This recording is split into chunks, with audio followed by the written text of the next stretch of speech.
The most abrupt cliffs of the islands of the Mediterranean coast house various populations of birds of prey.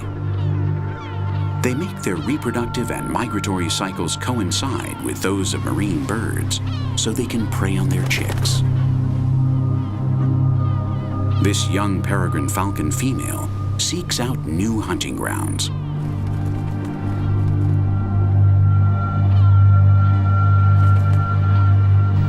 While the more veteran couples lay their eggs year after year in the same ledges of these marine cliffs.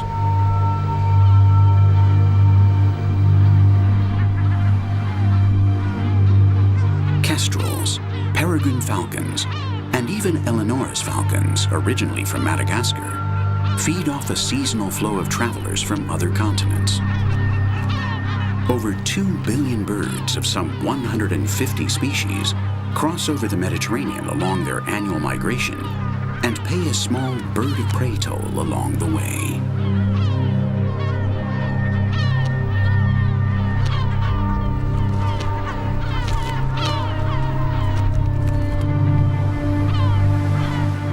Island cliffs, lacking nest predators like rats, are taken advantage of by varying species of marine birds to establish colonies of offspring.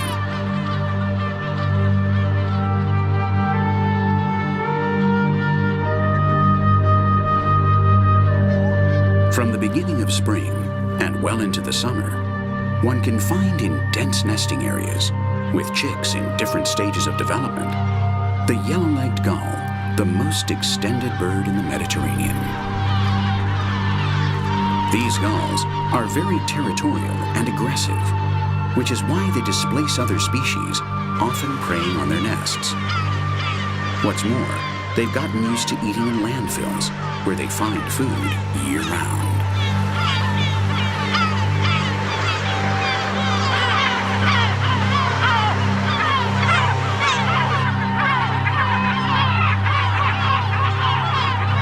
After 26 days of incubation, when oxygen and space inside the egg becomes scarce, the chick, encouraged by parents who call it with insistence and whose voice it recognizes among the colony's clamor, emerges thanks to a hard protuberance on its beak, known as an egg tooth, that helps it break the shell.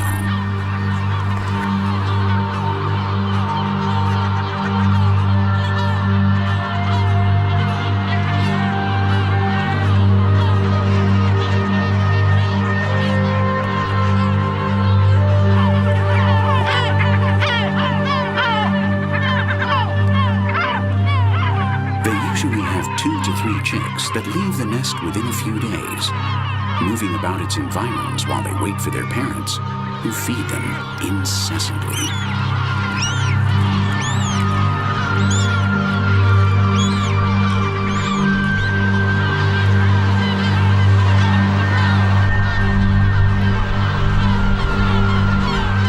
The Cory's shearwater is safe from seagulls only inside the caves it nests in. They take turns to delicately incubate and care for their offspring. Even then, they're frequent victims of pillaging by non-indigenous predators, such as cats or rats.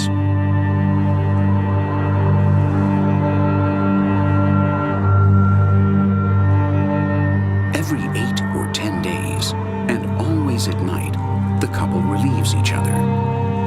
One goes out to sea to feed on pelagic fish, while the other remains protecting and warming their only egg. When the chick hatches in autumn, which will be born after a month of incubation, neither will step on dry land until next spring, when they return to the Mediterranean cliffs to reproduce.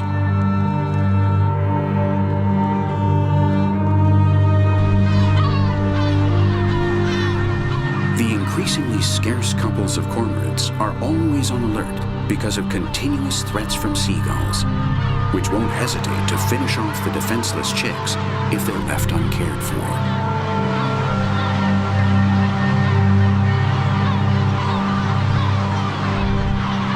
The excessive success of a single species causes the demise of the rest with which it lives, as well as the degradation of the habitat they share.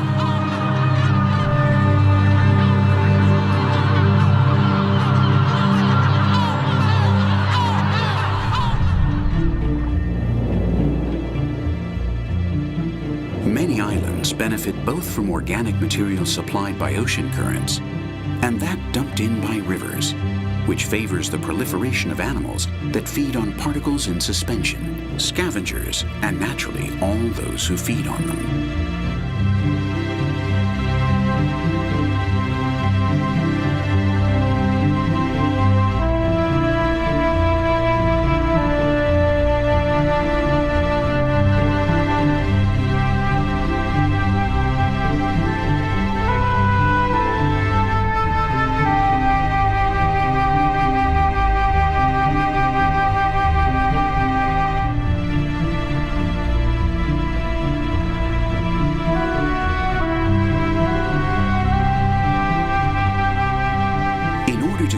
Particles in suspension, this spirograph worm expands its spiral tongue with hundreds of tiny barb-filled filaments to trap nutrients brought in by the currents.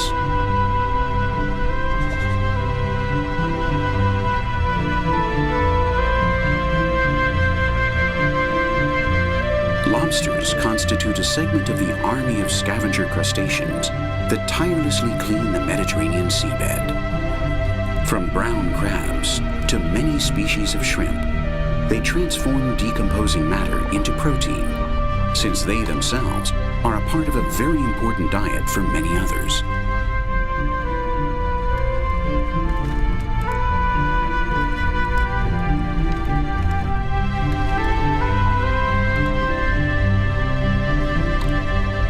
The lobster's only defenses are its antennae and its spiny exoskeleton, which it must shed periodically when it gets too small.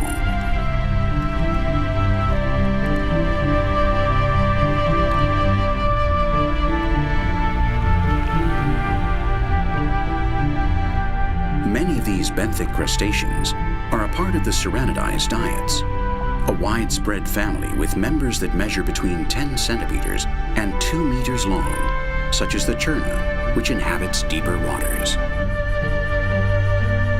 Groupers, which can weigh up to 50 kilograms and can measure 1.5 meters long, live in coastal waters or those with rocky sea bottoms, inhabiting the many caves of the Mediterranean coastal landscape.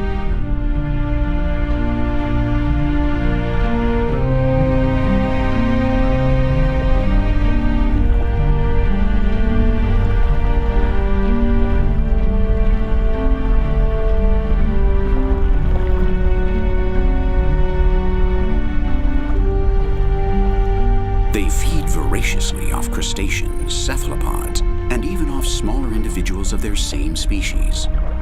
This super predator finds itself at the top of the food chain, which makes it a good bioindicator of environmental equilibrium. Unfortunately, many coasts have been deprived of their presence, or they become scarce because of sport and commercial fishing.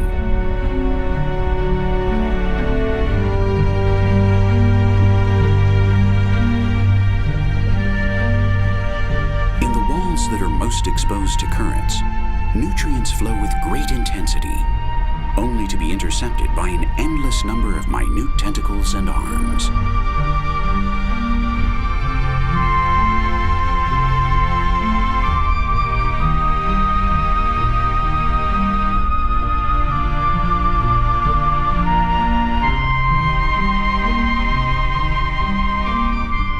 Sea fans make up true forest colonies with 1 meter long branches, thus creating a highly specialized biotope in its environs.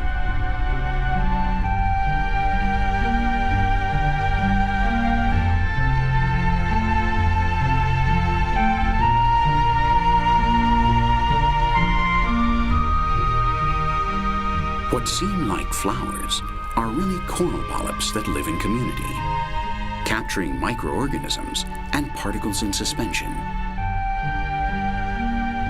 These seabeds are covered with embedded colonies of diverse species, some more widespread than others, which have reached similar feeding solutions.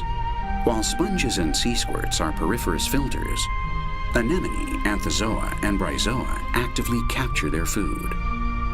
These encrusted yellow anemone of up to 2 centimeters in length are united by rigid bases that anchor them to the substrate.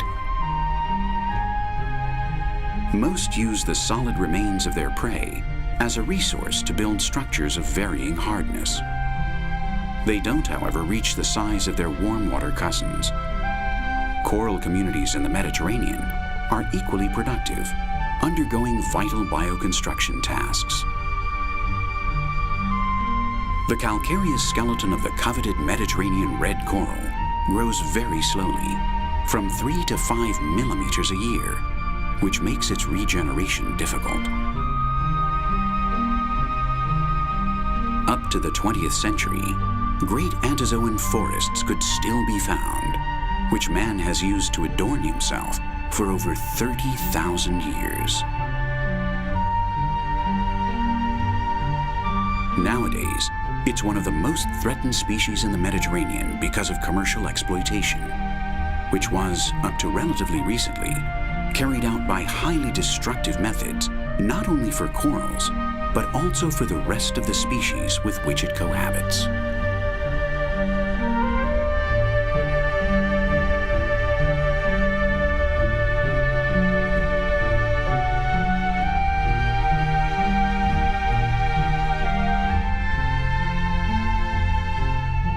Many species of benthic fish look for protection within the crevices covered by millions of polyps, sponges, and encrusted algae.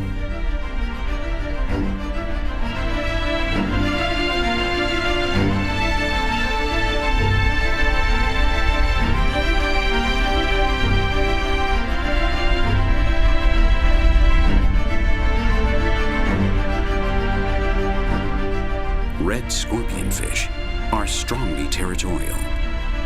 Between May and August, their reproductive behavior becomes obvious.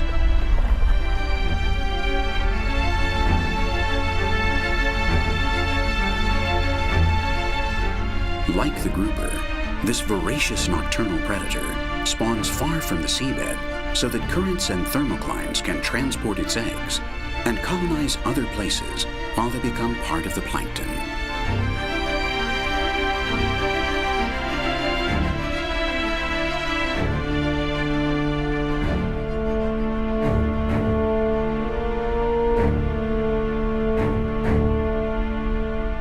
Adult male octopuses also wander about in search of receptive females with which to leave their genetic inheritance.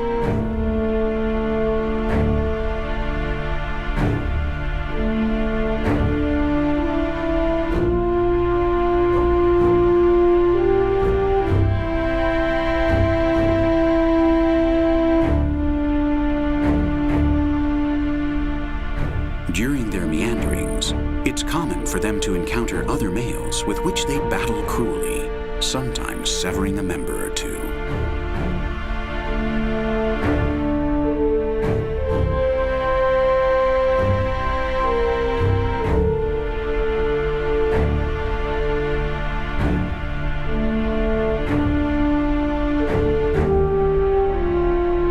Females await the arrival of a male to fertilize their eggs, which will hang inside its lair, where she'll keep them as oxygenated, clean, and protected as her strength allows her. When they hatch and disperse, their mother will die of starvation and exhaustion. Then a century of crabs, shrimp, and other scavengers that she used to feed upon will in turn feed on her remains, thus closing the biological circle.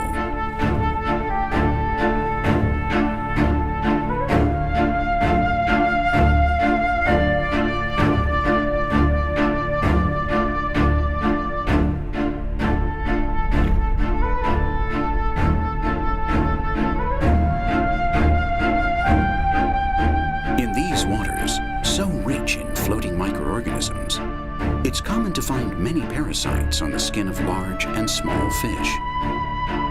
Like morays, many turn to the specialized help of fish and shrimp to get rid of bothersome guests and to keep clean.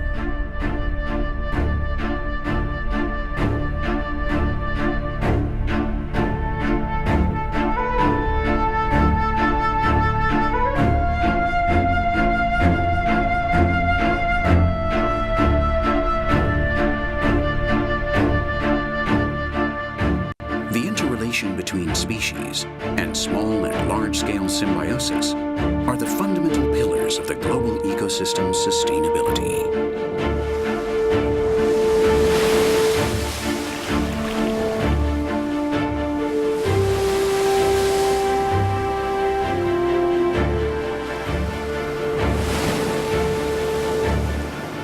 The Mediterranean is a sea of moderate currents and tides. However, with eternal insistence, the tides have sculpted the whimsical profile of its coastline.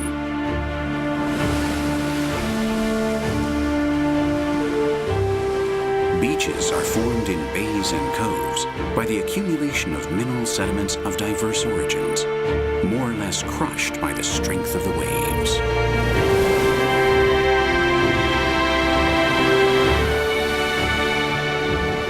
In order to avoid beach sand from being washed away by currents, it's essential that Mediterranean tapeweed prairies carry out their vital function of holding on to substrate, thus firming down dips to avoid the movement of submerged sands. This forms a firm base on which superficial sand can settle, so instead of being washed away, it accumulates.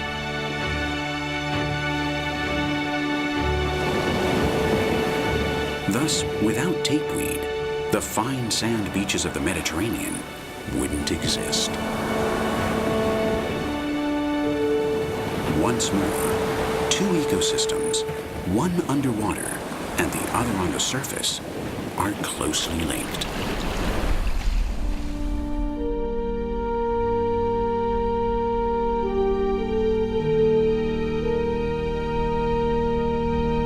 Toppled a long time ago, the former king of the Mediterranean beach, the monk seal, refuses to disappear from the planet.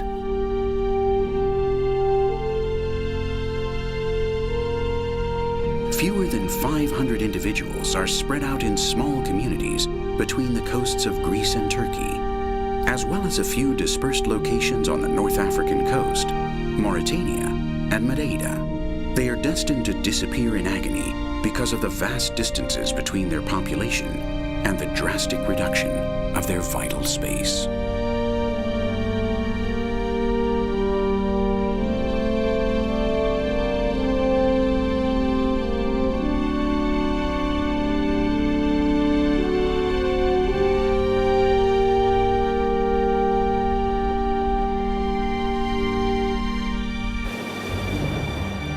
Out of the water, beaches also need help to keep the sand relatively down pat.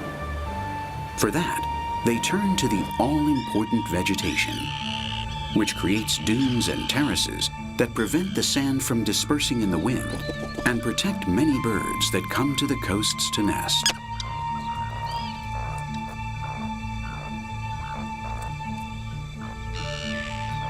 The common tern travels thousands of miles to reproduce in warm Mediterranean temperatures. Their reproductive stages are synchronized with those of the fish they hunt. They are sure to find enough nutrients to feed their offspring in these rich coastal waters. The little tern usually prefers the more quiet waters of estuaries and deltas to procure nourishment. But both species nest in beach dunes more or less close to the shore, forming large communities that allow them to better control possible predators.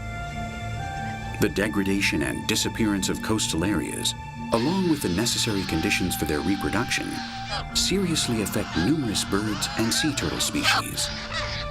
Little red plovers, ruddy turnstones, and Audouin's gulls also nest in the coveted coastal margins, and they too have been seriously affected by human pressure that leaves them few places to quietly develop their populations. The vulnerable situation of the Audouin's gull presently makes it highly dependent on trawling flotsam, and the crisis in the fishing industry could seriously affect its population.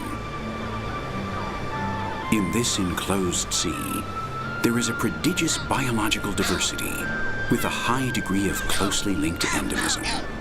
Unfortunately, many species are in grave danger due to pollution, overfishing, and the environment's devastation. Over the last few decades, we've almost done away with a natural inheritance millions of years old.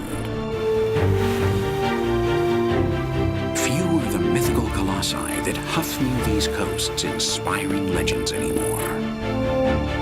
The ancient sea of the Romans, the Mare Nostrum, isn't it still our sea? The sea that washes over 3 continents, that has seen the birth of hundreds of cultures since the origin of man, and that still feeds us.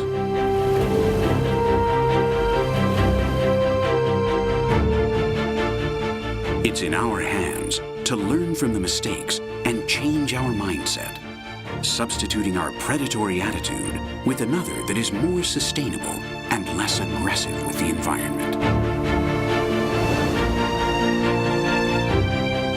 After thousands of years supplying enormous resources to empires that have ruled its coast at its expense, we now better understand the biological function of this small ocean. But we continue on without valuing the importance of its incredible biodiversity, without which the sea wouldn't be more than water and salt. And us? Who knows what would have become of us without our sea?